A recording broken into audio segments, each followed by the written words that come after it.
오늘 우리에게 주시는 하나님의 말씀은 신명기 8장 1절에서 10절입니다. 내가 오늘 명하는 모든 명령을 너희는 지켜 행하라. 그리하면 너희가 살고 번성하고 여호와께서 너희의 조상들에게 맹세하신 땅에 들어가서 그것을 차지하리라.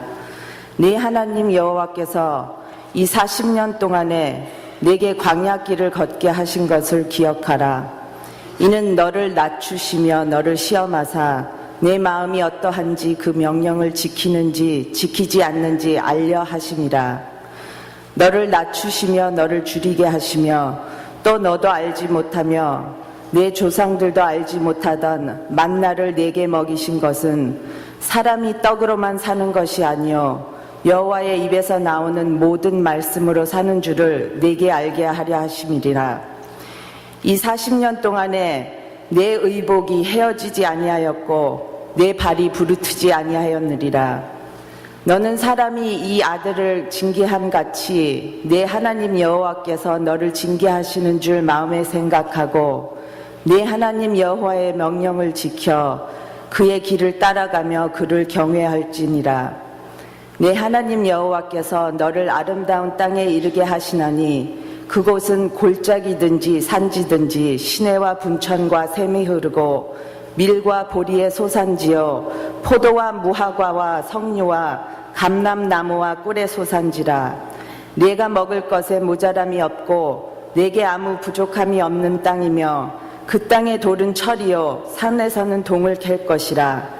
네가 먹어서 배부르고 네 하나님 여호와께서 옥토를 내게 주셨으므로 말미암아 그를 찬송하리라. 이 말씀은 살아계신 하나님의 말씀입니다. 아멘.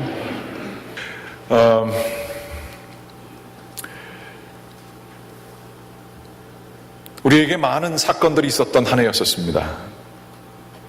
2014년 생각지도 않았던 그러한 그 표현이 정확하게 다사다난했던 한 해였던 것 같습니다. 그러면서 저희들 이 한 해를 주님의 말씀으로 또한 예배를 드리며 마무리할 때에 한두 가지 생각해 보고자 합니다. 사람의 인생이란 여러 가지 사건들로서 이루어집니다. 이 사건들이 저희에게 일어나는 것은 저희들이 그것을 컨트롤할 수가 전혀 없습니다.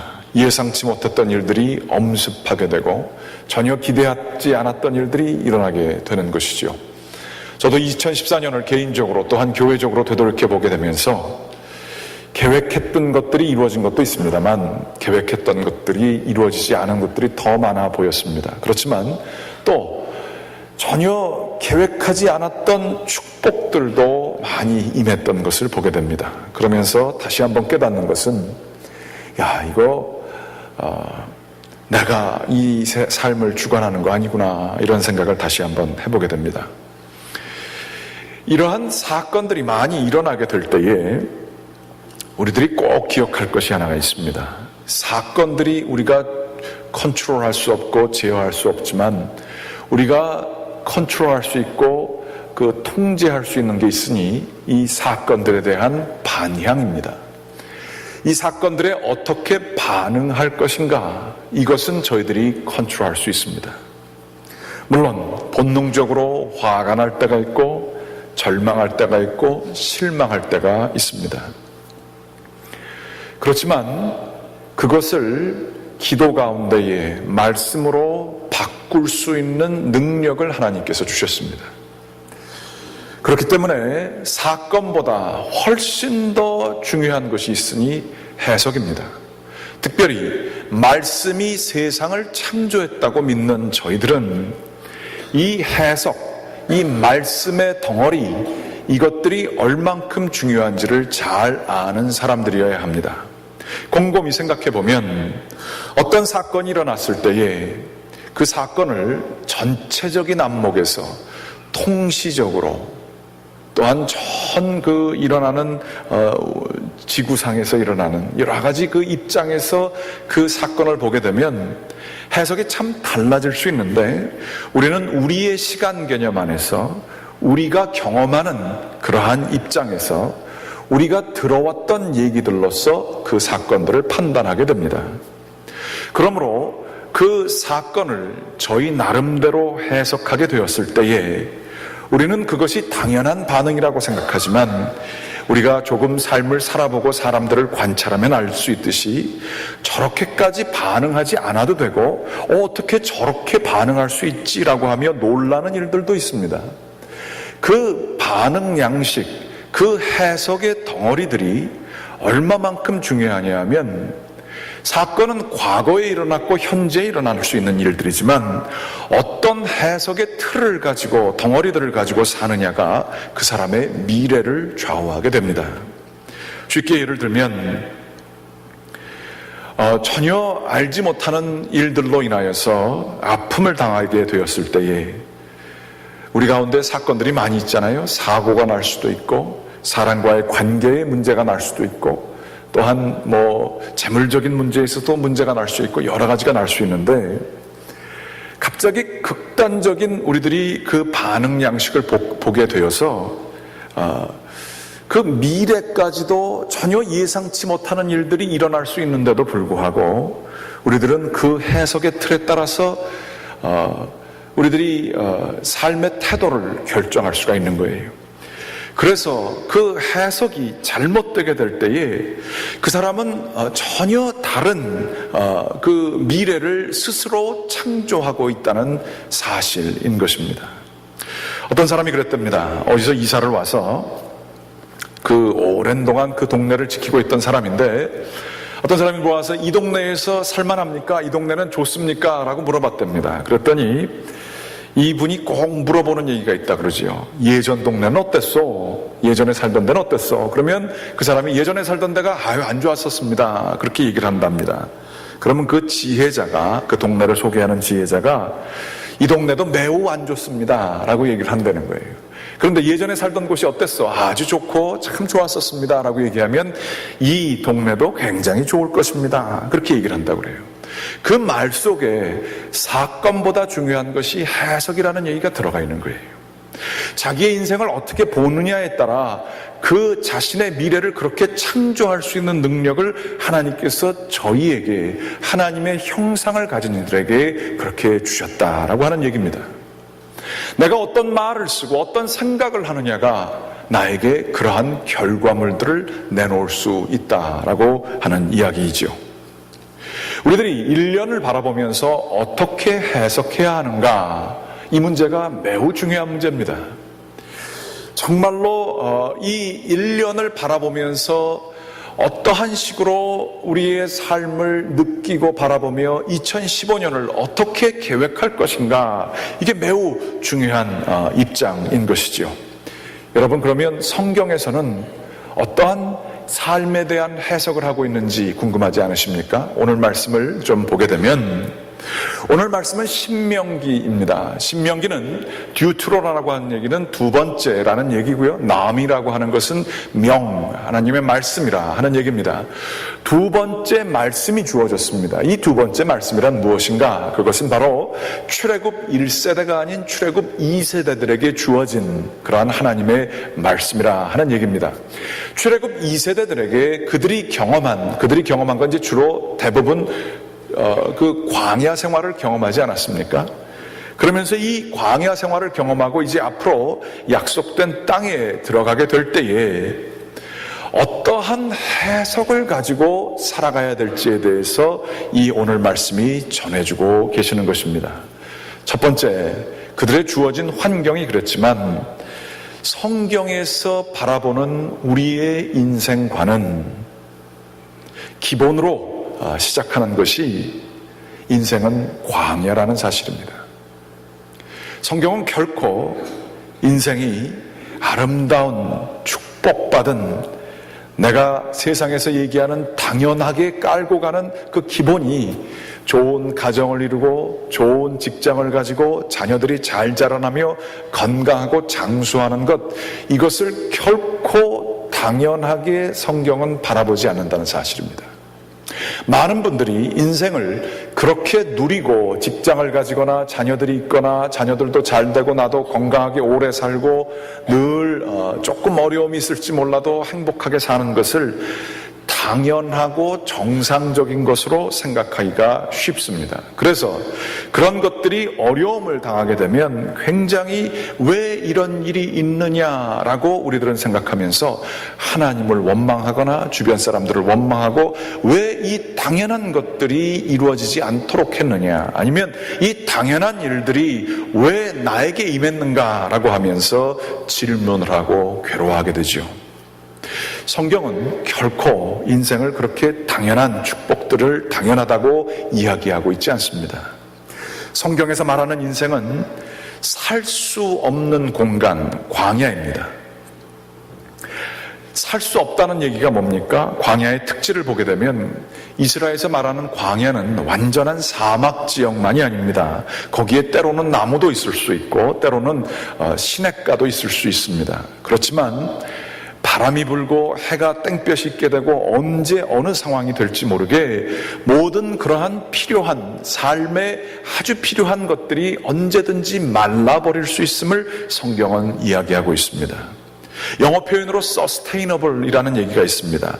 지속 가능하다는 얘기죠. 그런데 성경에서 바라보는 이 세상의 삶은 언제든지 우리가 의지할 수 있는 물이 있는 것이 아니고 언제든지 의지할 수 있는 과일, 나무가 있는 것이 결코 아닌 것입니다.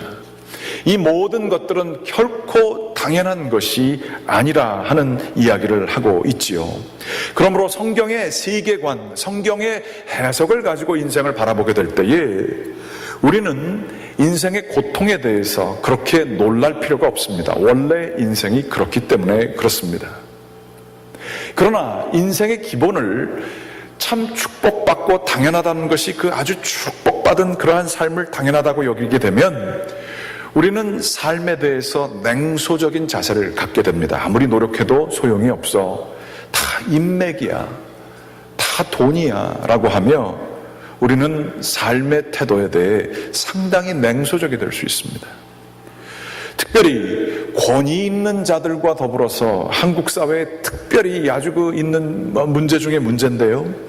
요즘에 갑과 을 얘기하면서 너무나 권위 있는 자들에게 상처가 많다 보니까 권위 있는 자들의 뻔뻔함도 문제이지만 그 교만도 문제이지만 여기서부터 잘못된 해석이 일어나서 어떠한 권위자도 믿지 아니하는 그러한 디sillusionment가 생겼습니다. 이 환상이 깨진 거예요.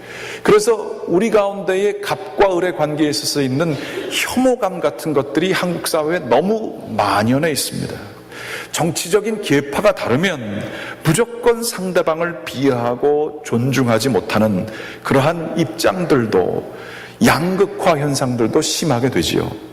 이러한 양극화 현상을 더욱더 증가시키는 해석들은 그 나라에 도움이 되지 않습니다. 진정한 지도자 누구인가? 그것은 그렇게 다르고 실망될 수 있는 상황 속에서도 희망을 얘기할 수 있는 것이 지도자의 퀄리티지요. 교회도 마찬가지고요. 우리가 속한 가정도 마찬가지입니다.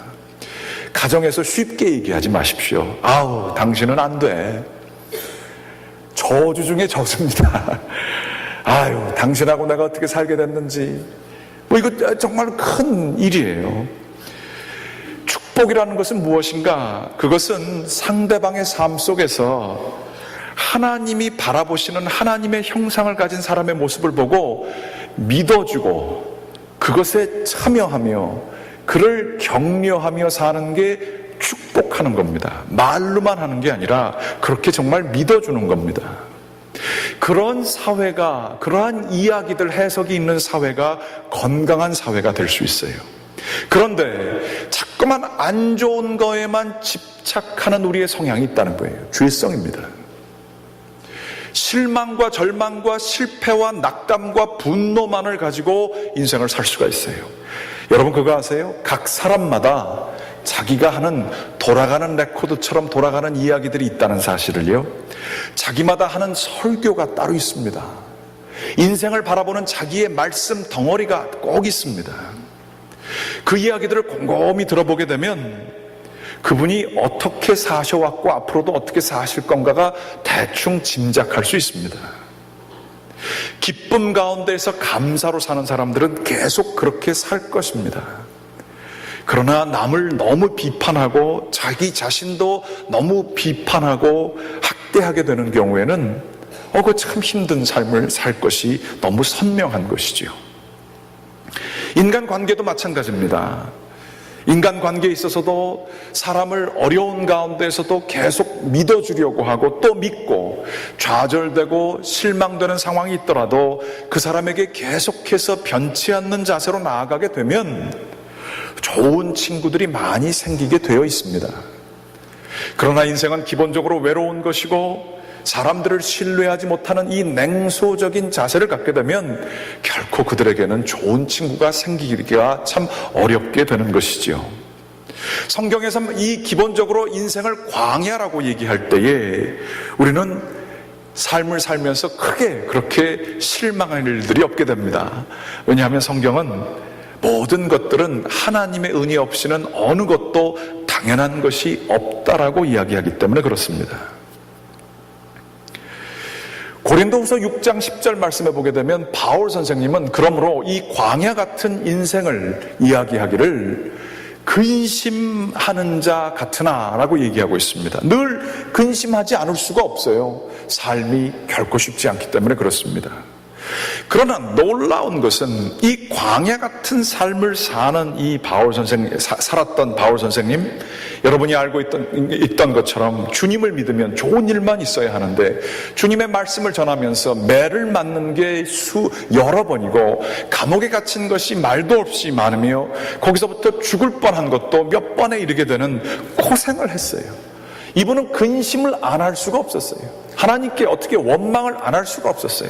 그러나 이분이 자기의 삶을 바라보고 믿는 자들의 삶을 바라보면서 이렇게 얘기합니다. 근심하는 자 같으나 항상 기뻐하고 가난한 자 같으나 많은 사람들을 부유하게 하고 아무것도 없는 자 같으나 모든 것을 가진 자로다. 이분이 자기 자신과 믿는 모든 자들에 대해서 바라봤던 삶의 해석의 틀이라 하는 것입니다. 어떻게 이것이 가능할까요? 근심이면 근심이지 그 가운데서 어떻게 항상 기뻐하는 이 말도 안 되는 두 가지 반대되는 것들이 공존할 수 있을까요? 거기에는 바로 성경에서 얘기하는 두 번째 중요한 해석이 있기 때문에 그렇습니다. 광야는 하나님을 만나는 장소이기 때문에 그렇습니다.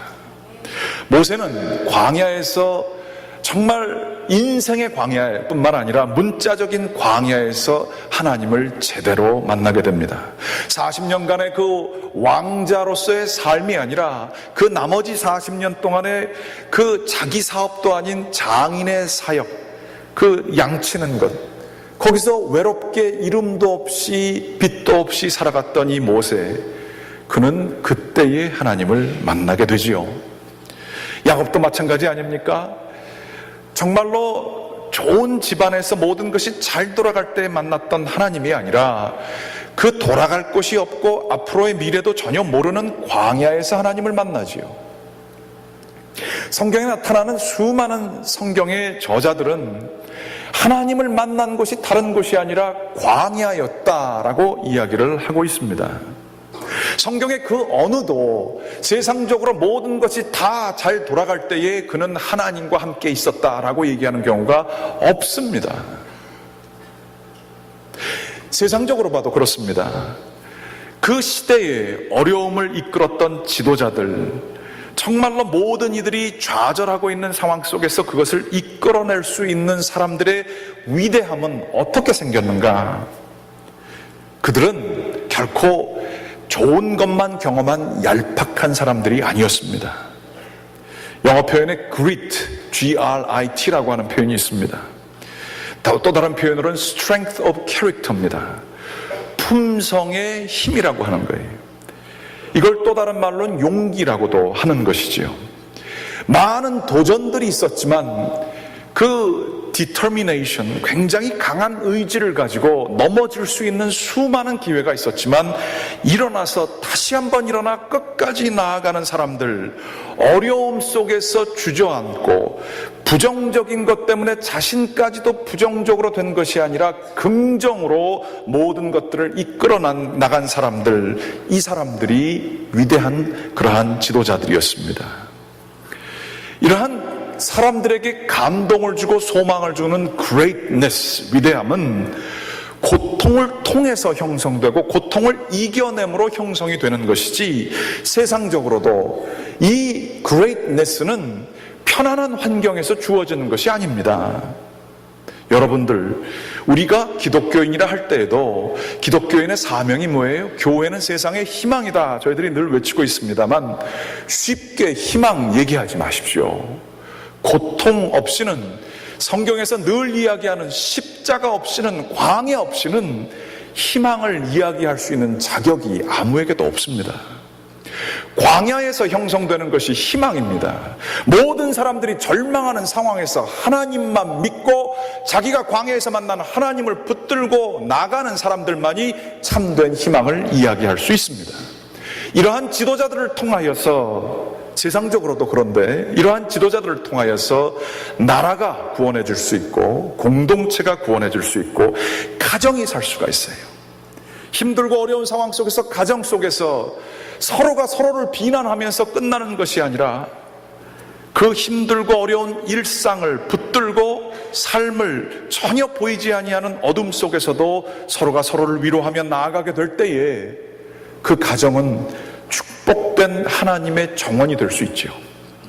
그렇지만 서로가 서로에게 비난하면서 물질적으로는 축복이 많다 할지라도 거기에 영적으로 서로가 서로를 위해주고 믿어주는 분위기가 없다라고 한다면 자신이 스스로 지옥을 만들고 있는 거 아니겠습니까? 여러분, 가정, 부부관계 어떠십니까? 부모와 자녀 간에 어떠십니까? 가장 가까이 있는 사람들을 어떠한 해석의 틀로 바라보십니까? 세상적으로도 이러한 위대함이 필요한데 성경에서 얘기하는 오늘의 말씀은 바로 이 광야 가운데에서 너희들이 경험한 것이, 출애굽 2세대들이 경험한 것이 광야느냐? 이 광야 가운데에서 너희들이 기억할 것이 있고 하나님께서 너희에게 알려주시기 원하는 그러한 해석이 있는데 그것이 바로 이것이라 오늘 말씀을 전하고 있습니다.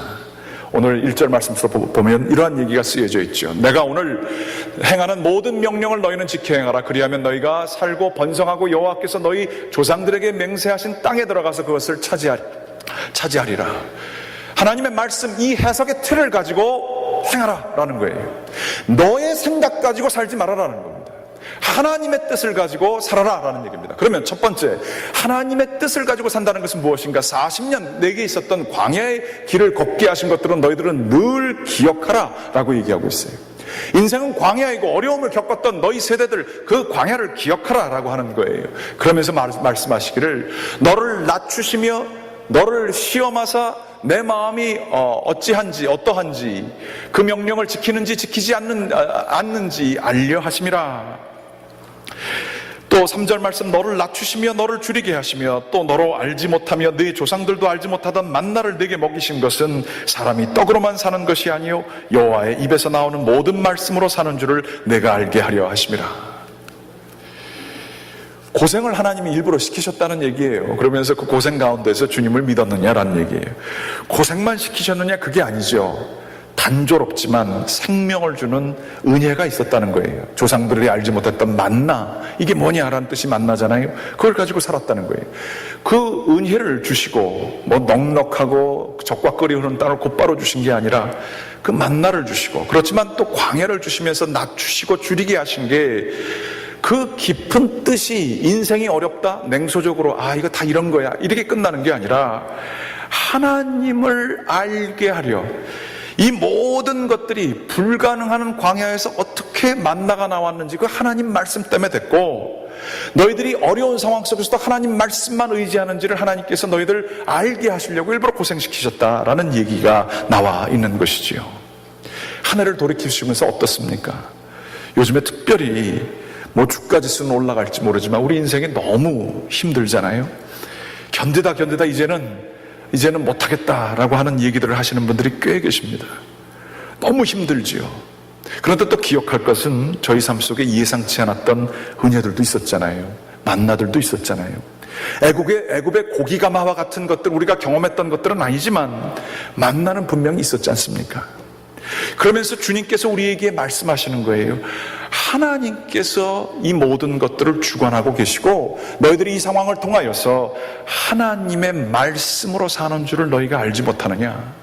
인생이 광야인데 거기에 나타난 모든 은혜는 하나님의 말씀으로 우리에게 주시는 것을 가르쳐 주시기 위해서. 어떻게 하늘에서 뭐가 떨어집니까? 어떻게 반석에서 물이 나옵니까? 그러나 그게 하나님의 말씀으로 됐다는 것을 깨닫게 하시기 위해서 그러셨다라는 그러한 말씀인 것이지요. 그러면서 더욱더 중요한 것은 5절 말씀에 나옵니다. 같이 한번 5절 말씀은 같이 읽어보겠습니다. 너는 사람이 그 아들을 징계함같이 내 하나님 여호와께서 너를 징계하시는 줄 마음에 생각하고. 여기 마음에 생각하고는 조금 좀 직역은 됐지만 그 강조점이 없습니다. 영어 표현으로는 이렇게 되어 있습니다. Know that in your heart, 그렇게 되어 있어요. 알아라, 그런 얘기예요. 생각하고 정도가 아니라 알아라, 꼭 기억해라 라는 얘기예요. 그것도 기억이 머리가 아니라 하트에 기억하라, 그렇게 얘기하고 있어요. 뭘 기억하느냐?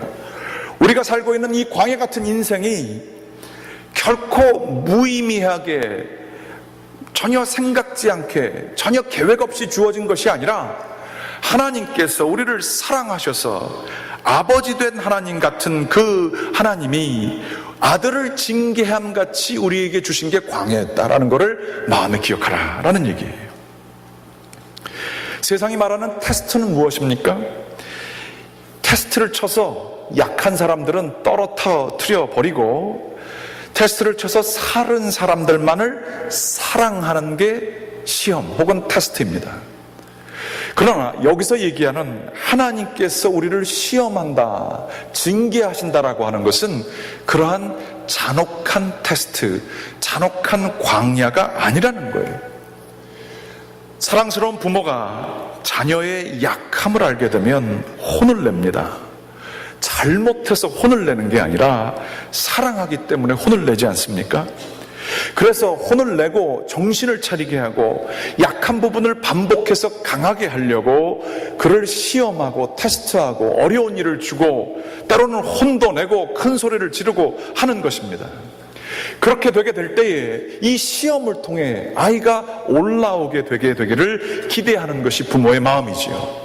오늘 얘기하는 게 그거예요. 우리에게 광야를 주시는 하나님께서 광야를 주시는 까닭은 우리를 아들처럼 징계하사 우리가 자유한 삶을, 출애굽처럼 억눌린 노예 가운데 사는 것이 아니라 자유한 삶을 살게 하시려고 훈련시키기 때문에 그랬다는 거예요. 이 출애굽에서 주어진 10계명, 이 10계명의 제일 계명은 무엇입니까? 하나님 이외에 다른 신을 섬기지 말라. 다른 신을 섬기게 되거나 우상을 섬기게 되면 그들이 비록 출애굽에서 노예에서 나온지는 몰라도 그들이 여전히 노예처럼 우상을 섬기거나 다른 신을 섬기면서 살게 된다는 얘기예요. 빵만을 바라보면서 살게 된다는 얘기예요. 물질적인 것 우상으로 삼고 그것 따라 살게 되는 그러한 이 세상의 삶을 살게 된다는 거예요. 쉽게 일주일에서 한 달이면 갈 수 있는 그 가나안과 애굽의 거리를 40년 동안 고생시킨 까닭은 노예에서 백성들을 끄집어내 주셨지만 그 백성들 가운데 있는 그 노예의 근성을 빼시기 위해서 광야 생활을 시키신 거예요. 하나님의 말씀만 의지하게 될 때에 주어지는 환경에 흔들리는 삶이 아니라 환경을 이겨내는 참으로 자유한 자의 삶을 살 수 있다는 것이 바로 오늘 말씀입니다. 하나님께서 우리 아버지로서 이 세상을 살면서 늘 흔들리지 아니하고 이 주님의 명령만을 붙들고 살게 될 때에 주어진 환경에 의지하는 삶이 아니라 하나님께 의지하는 자유된 삶을 살 수 있음을 가르쳐 주시기 위하여 광야를 저에게 주시고 때로는 만나로 우리의 삶을 이끄셨다 하는 그 이야기인 것입니다. 여러분, 우리의 삶을 한번 되돌이켜 보게 되기를 원합니다. 우리들이 얼마나 많은 경우에 참 마음에 안 들면 쉽게 실망합니까? 절망합니까? 또 마음에 안 들면 얼마나 쉬운 결정들을 가지고 사람들을 바라보고 우리의 운신을 합니까? 그러한 판단들이 다 틀린 것만은 아니겠지만 하나님을 아는 자들은 조금 한 단계 더 깊은 영안이 있어야 됩니다. 유진 피터슨이라고 하는 목사님께서 자기 딸이 아이를 키울 때에 해준 얘기가 있다는 거예요. 영속성이라고 하는 게 있다는 거죠. 어린아이들은 공을 가지고 장난을 칠 때에 조금 2살 미만의 아이들은 공을 막 재밌게 갖고 장난치는데 그거를 이렇게 등 뒤로 숨기면 그 물건이 영속적으로 계속 뒤에 있다는 사실을 모르고 이 아이들은 울게 된다는 거예요. 그 물건이 거기 있었으면 안 보여도 뒤에 있다는 사실을 알게 된다는 것이죠. 그러면서 그 이야기를 해준 딸이 자기한테 그렇게 그 애들에게는 이런 성향이 있다라고 얘기를 해주면서 그 유진 피터슨 목사님이 하는 얘기가 우리들도 영적으로 2살 미만일 때가 대부분이다. 그분이 그러셨어요. 참 눈에 보여지는 것에만 의지하여서 살아가는 우리의 모습이 있어요. 우상을 왜 만들었습니까? 하나님이 경험되지 않으니까 불안해서 만든 겁니다. 우리들도 마찬가지입니다. 눈에 보여지는 것들만 우리들이 믿고 내가 만져질 수 있는 재물이나 자원이 있을 때만 삶이 편안하게 느껴지는 거예요. 그거 영적으로 2살 미만인 거예요. 하나님께서는 성숙하기를 원하셨습니다. 보여지지 않지만 그 모든 것을 관통하시는 하나님이 계심을 알고 그분을 믿게 하기를 주님께서는 원하셨던 거예요. 그래서 그 명령만을 지켜라. 그래서 우리 주 예수 그리스도께서는 자신도 광야에서 시험 당하실 때에 사탄이 나타나서 이 먹을 것을 가지고 시험을 하지요. 떡을 가지고 시험을 할 때에 그 유명한 신명기 8장 오늘의 말씀을 반복하신 거잖아요. 사람이 눈에 보여지는 떡으로만 사는 게 아니라 눈에 보여지지 아니하는 하나님의 말씀, 그것 가지고 사는 것이다. 그러므로 그 시험을 이겨내시지 않습니까? 여러분들 가운데 지난 한 해 동안에 있었던 시험이 뭐가 있었습니까? 꼭 기억하시기 바랍니다. 첫째, 우리에게 그러한 시험이 있었던 것은 무작위적으로 온 것이거나 하나님이 우리를 관심이 없으셔서 준 것이 아니라 그 모든 것 가운데에 하나님이 아버지로서 우리를 혹시 테스트하시기 위해서 그런 것들을 주셨을지도 모른다는 것이에요. 두 번째로 우리들이 꼭 기억할 것은 그러한 상황 속에서도 세상에서 말하는 grit, 그것은 아니지만 믿는 사람들이 꼭 신경 써야 될 것은 속사람이 강건해야 합니다. 속사람이 강건해야 합니다. 세상에 눈에 보여지는 것 때문에 흔들리면 안 됩니다. 십자가가 앞에 있다 할지라도 하나님의 뜻을 알고 묵묵히 나아가셨던 예수 그리스도의 모습을 기억해야 할 것입니다. 우리들도 마찬가지로 주님만 의지하며 이 또한 지나가리라 생각을 하며, 성경 말씀은 아니지만 그것을 가져야 할 것입니다. 그런데 이 하나님의 명령 지키는 게 쉽지가 않았어요. 이스라엘에 정착한 그 사람들이 이 말씀을 지키고자 수고를 하였지만 그들은 하나님의 말씀에서 멀리 떠났습니다. 하나님은 이를 안타깝게 보시고 예수 그리스도를 보내셨어요. 예수 그리스도는 십자가에서 돌아가시면서 엘리 엘리 라마 사박다니를 얘기하셨어요. 왜 하나님 나를 버리셨습니까? 이 음성은 우리들이 광야에서 우리들 자신이 외쳐야 될 음성입니다. 하나님 이게 도대체 뭡니까? 왜 이렇게 힘듭니까? 나 주님 믿는다고 살아왔는데 이게 뭡니까? 왜 나를 끊으셨습니까? 왜 나를 버리십니까? 이거 우리들의 목소리란 말이에요. 우리들이 인생을 살면서 할 수밖에 없는 그러한 목소리, 이것만 주님이 그 말씀을 하셨어요. 그래서 우리 보고 동정을 느끼라고요? 아닙니다. 하나님과 하나님 아버지와 하나님 아드님 되시는 예수 그리스도는 세상이 말할 수 없는 단단한 관계이셨지만 우리 주 예수 그리스도는 십자가에서 그 관계를 끊어주시고 거기에 붙이시기 원했던 게 저희 한 사람 한 사람을 그 관계에 붙이시기를 원하셨어요. 자신이 끊어짐으로 그들이 붙기를 원하셨고 자신이 죄를 지심으로 우리들이 거기에 의롭다 됨을 얻기 원하셔서 그 말씀을 하신 거 아니겠습니까? 이 예수 그리스도를 믿는 게 왜 복음이냐 하면 인생의 힘들고 어려운 상황 속에서도 우리 주님이 그렇게까지 우리를 사랑하셨음을 알고 이 십자가의 이야기를 저 멀리 있는 남의 얘기가 아니라 내 인생의 현실 속에 일상 속에 경험되어지는 이 힘들고 어려운 십자가와 같고 광야 같은 삶 속에서 나를 위하여 자신을 버리신 예수 그리스도, 그래서 나를 하나님께 붙여주시기 위한, 하나님의 자녀 만들기 위한 그분이 계심을 우리의 삶의 말씀의 그 중심으로 받게 되면, 그 해석을 갖게 되면 우리는 어떠한 삶의 여정 가운데에서도 실망하지 않고 충성되게 주님 앞에서 신실하게 나아갈 수가 있는 것입니다. 2014년 어떻게 해석하십니까? 또 2015년 어떻게 사시겠습니까? 2015년도 예상치 못하는 고난들과 아픔이 있을 것입니다. 제가 이게 좋은 소리만 해야 되는데 2015년도에 이 가운데에서 예상치 못하는 병을 얻으실 분도 계실지 모르겠어요. 좋은 소리 못하고 이런 소리만 합니다. 암 걸리실 분도 계실지 모르겠어요. 재정적으로도 어려운 분 계실지 모르겠어요. 예상치 못하는 관계 때문에 너무나 아파하실 분들 계실지 모르겠어요. 그러나 우리 주님 얘기하십니다. 너가 이스라엘 땅에 정착하게 될 때에 내 명령을 지키라. 내 명령을 지키게 되면 너희가 그 땅에서 번성하며 살 수 있을 것이다. 떡으로만 사는 것이 아니라 보여지는 것 때문에 실망하지 말아라. 오로지 하나님의 말씀으로만 살라. 이 말씀 붙들 때에 우리는 어떤 상황 속에서도 하나님과 더불어 승리하는 삶을 살 수 있을 것을 믿습니다. 그 축복이 여러분들 가운데 또 저에게 함께하기를, 갈보리 교회에 함께하게 되기를, 아니 모든 교회에 정말 하나님만을 바라보게 되는 그 축복이, Know that in your heart, 주님께서 우리의 마음속에 내가 있음을 기억하라라고 하는 그 말씀이 우리 가운데 깊이 새겨지게 되기를 주님의 이름으로 간절히 축원하며 말씀을 나눕니다. 기도하시겠습니다. 아버지 하나님,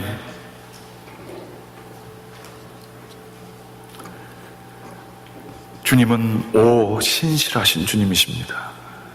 저희가 주님을 등지고 빵만 바라보면서 세상에 보여지는 것들만 축복인 줄 알고 살아갔던 저희들에게 그것을 뛰어넘어 있는 보이지 아니하는 하나님의 사랑이 있음을 예수 그리스도를 통하여 보여주신 것 진심으로 감사드립니다. 주 영원하고 기도를 드리오니 저희들 이렇게 주님을 배반하고 주님을 모른 채 하고 살았지만 주님께서는 편치 않고 그 끈을 놓지 않으시고 저희들을 이끌어주시는 하나님이 계심에 감사를 드립니다. 이 주님을 저희들 생각 속에, 아니 저희의 마음속 깊이에 자리 잡게 도와주시사 주님이시여 광야를 늘 이겨내며 하나님을 찬양하며 살아가는 희망의 사람들 될 수 있도록 인도하여 주시옵소서. 2015년 주님이시여 많은 도전이 또 있을 것입니다.